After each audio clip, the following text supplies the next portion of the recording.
दिल को छू लेने वाली कहानी। उस दिन सवेरे 6 बजे मैं अपने शहर से दूसरे शहर जाने के लिए निकला। मैं रेलवे स्टेशन पहुंचा, पर देरी से पहुंचने के कारण मेरी ट्रेन निकल चुकी थी। मेरे पास 9:30 की ट्रेन के अलावा कोई और चारा नहीं था। मैंने सोचा कहीं नाश्ता कर लिया जाए। बहुत जोर की भूख लगी थी। मैं होटल की ओर जा रहा था। अचानक रास्ते में मेरी नज़र फुटपाथ पर बैठे बच्चों पर पड़ी। दोनों लगभग 10-12 साल के रहे होंगे। बच्चों की हालत बहुत खराब हो चुकी थी। कमजोरी के कारण अस्थिपंजर साफ दिखाई दे रहे थे। वो भूखे लग रहे थे। छोटा बच्चा बड़े को खाने के बारे में कह रहा था। बड़ा उसे चुप कराने की कोशिश कर रहा था। मैं अचानक रुक गया। दौड़ती भागती जिंदगी में यह ठहर से गए जीवन को देख मेरा मन भर आया। सोचा इन्हें कुछ पैसे दे दिए जाए। मैंने उन्हें 10 रुपए देकर आगे बढ़ गया। तुरंत मेरे मन में एक विचार आया, कितना कंजूस हूँ मैं। 10 रुपए में क्या मिलेगा?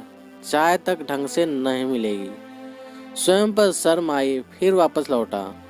मैंने बच्चों से कहा, कुछ खाओगे?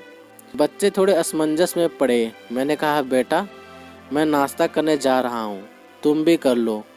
वे दोनों भूख के कारण तैयार हो गए।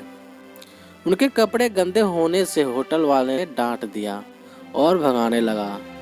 मैंने कहा, भाई साहब उन्हें जो खाना है वो उन्हें दो, पैसे मैं दूंगा। होटल वाले ने आश्चर्य से मुझे देखा। उसकी आंखों में उसके बर्ताव के लिए शर्म साफ दिखाई। बच्चों ने नाश्ता, मिठाई व लस्सी मांगी। सेल्फ सर्विस के कारण मैंने नाश्ता बच्चों को लेकर दिया। बच्चे जब खाने लगे, उनके चेहरे की खुशी कुछ निराली ही थी।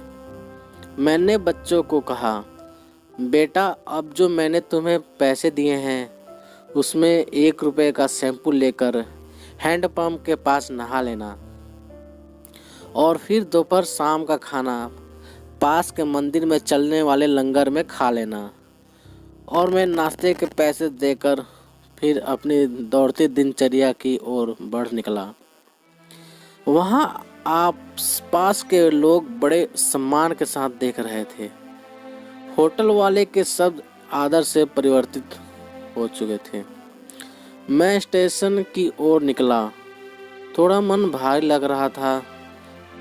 मन थोड़ा उनके बारे में सोचकर दुखी हो रहा था।